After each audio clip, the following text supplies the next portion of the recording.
Greetings, magnificent souls, to the Attract Health, Build Wealth podcast, where we have open and honest discussions about ourselves. This is a place where we break down, break away, and break through codependency, allowing ourselves to attract health, build wealth, and live a peaceful life. We are tired of being sick and tired. We are tired, but we are not giving up. We know that there is something magnificent inside of us. Because we are fighting daily, hourly, and by the minute, fighting ourselves, our kids, our spouses, we have to do things differently. We have to break the cycle. We don't have a million chances. We have to be happy now. We have to find a way. So how do we do that? How is that possible? If you look around at what society is telling you, they tell you that what we're doing is impossible, yet it's happening every single day. It's happening through the practice and love that we call awakening the magnificent soul. We are all magnificent souls, and these are our stories of healing. Today in episode 27, some thoughts about negativity and how it's been showing up for me lately. But before we get into the discussion, don't forget to let me know your thoughts about this episode, any feedback you have, or anything you'd like me to cover on future podcasts at epiphanyvault.com. Remember, you can share anonymously. It is a safe place, and I would welcome the discussion. Last week was a very rough week for me. It seemed like life was throwing things at me left and right. And for some reason, my mind would just not let it rest. I was noticing a lot of outside pressures seemed to be clamping down and smothering me, diluting me, I guess, of my self-love and self-worth. And one reason for my vulnerability today and for me sharing this with you all, magnificent souls, is to let you know that whatever pain you are feeling right now or struggles that you are having, you are not alone. Things like social media and the media in general have this way of projecting a certain type of life as perfect or overly positive while masking real pain and negativity. And I think that's just not realistic. Pain and negativity, they are real. And what I've learned is it's how we deal with it in our lives while we simultaneously stay true to ourselves. And that's the hardest, I think, because as codependents, we are pushed by so many outside forces. So here today, that's why I wanted to touch on some things about negativity in general. Negativity can come from outside sources like the relationships that contribute to our codependent patterns. And it sounds so counterintuitive, but as much as I would try to remain positive, to remain upbeat and quote unquote happy in my dysfunctional relationships, the more negative the other person was. Like putting me down, judging me, gaslighting me, calling me crazy, calling me other names, or just really trying to keep me down in general. And if, like we've said before, if codependency is a disease of shame and fear, both parties likely would share those sentiments, but oftentimes they would manifest in different ways. And if you're interested in hearing more about that, check out episode 18 of the podcast. But just an example, here are a few denial patterns of more dominant personalities. They lack empathy for the feelings or needs of others. They label others with negative traits or express negativity or aggression in indirect or passive ways. The other side of the coin, the submissive codependents tend to judge what they think, say, or do harshly on themselves, like they are never good enough, or they do not see themselves as lovable or worthwhile persons. And whether it's negativity on oneself or projected negativity on others, it's definitely there. I don't want to spend too much time today on surfacing kind of negative patterns because I don't want to dwell on it, but I do want to call it out. And what I really wanted to focus on is really the pervasive nature of negativity and how it shows up in life. And I want to start with some readings by Eckhart Tolle on what he calls the pain body. And this is a long excerpt, but stay with me. And it's from The Power of Now, which I've recommended before. But here goes. As long as you are unable to access the power of the now, every emotional pain that you experience leaves behind a residue of pain that lives on in you. It merges with the pain from the past, which was already there, and becomes lodged in your mind and body. This, of course, includes the pain you suffered as a child, caused by the unconsciousness of the world into which you were born.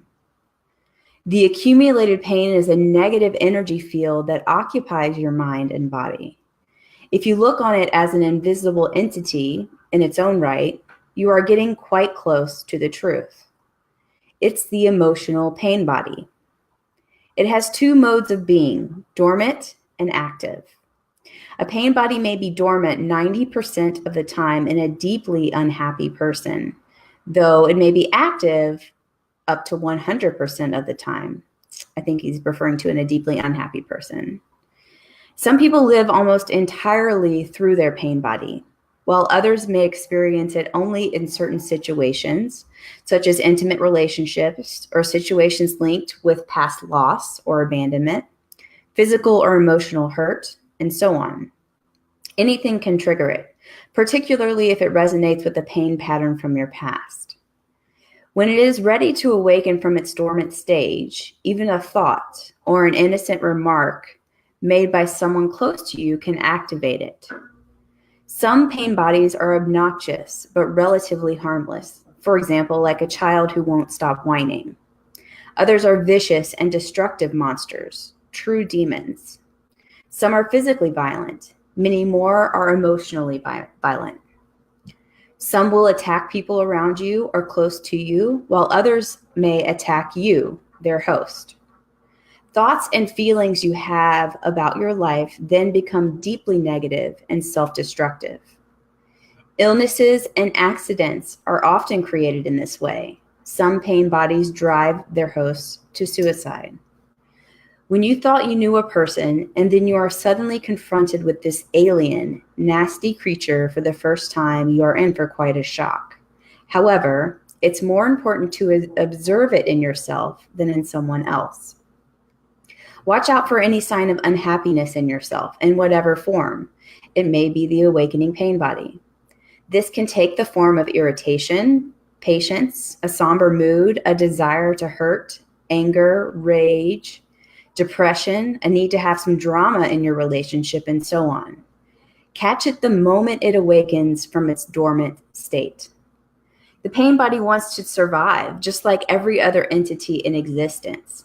And it can only survive if it gets you to unconsciously identify with it. It can then rise up, take you over, and quote unquote, become you and live through you. It needs to get its quote unquote food through you.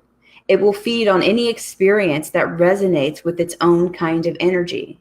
Anything that creates further pain in whatever form, anger, destructiveness, hatred, grief, emotional drama, violence, and even illness. So the pain body, when it has taken you over, will create a situation in your life that reflects back its own energy frequency for it to feed on. Pain can only feed on pain. Pain cannot feed on joy. It finds it quite indigestible. Once the pain body has taken you over, you want more pain. You become a victim or a perpetrator. You want to inflict pain, or you want to suffer pain, or both. There isn't really much difference between the two. You are not conscious of this, of course, and will vehemently claim that you do not want pain. But look closely, and you will find that your thinking and behavior are designed to keep the pain going for yourself and others. If you are truly conscious of it, the pattern would dissolve. For to want more pain is insanity, and nobody is consciously insane. The pain body, which is a dark shadow cast by the ego, is actually afraid of the light of your consciousness. It is afraid of being found. Its survival depends on your unconscious identification with it, as well as on your unconscious fear of facing the pain that lives in you. But if you don't face it, if you don't bring the light of your consciousness into the pain, you will be forced to relive it again and again. The pain body may seem to you like a dangerous monster that you cannot bear to look at, but I assure you that it is an insubstantial phantom that cannot prevail against the power of your presence. Some spiritual teachings state that all pain is ultimately an illusion, and this is true. The question is it true for you? A mere belief doesn't make it true. Do you want to experience pain for the rest of your life and keep saying that it is an illusion? Does that free you from the pain? What we are concerned with here is how we can realize this truth. That is, make it real in your own experience. So the pain body doesn't want you to observe it directly and see it for what it is. The moment you observe it, feel its energy field within you, and take your attention to it, the identification is broken. A higher dimension of consciousness has come in. I call it presence. You are now the witness or the watcher of the pain body. This means that it cannot use you anymore by pretending to be you, and it can no longer replenish itself through you. You have found your own innermost strength. And that's the end of the excerpt by Eckhart Tolle. And to me, in a little bit of reflection, it just sums it up perfectly as to how I have experienced negativity in my life. All of the negativity that I submit on myself or that I attract from others comes from my past, or the way that my past has made me feel about myself. Insecurities, for example. For me, it's not something that I feel all the time, but I do have concentrated times when I'm surrounded by negativity, or if someone or something close to me triggers it.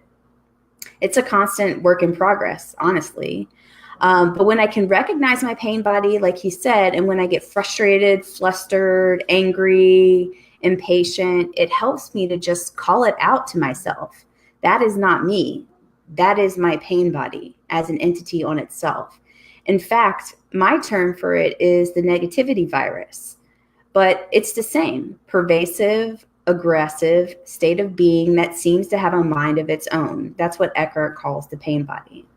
And have you ever noticed that negativity can just creep on or creep in these little crevices and cracks if you're feeling weak or lonely or sad? It's like a compounding energy, kind of like a virus. And it's crazy to observe.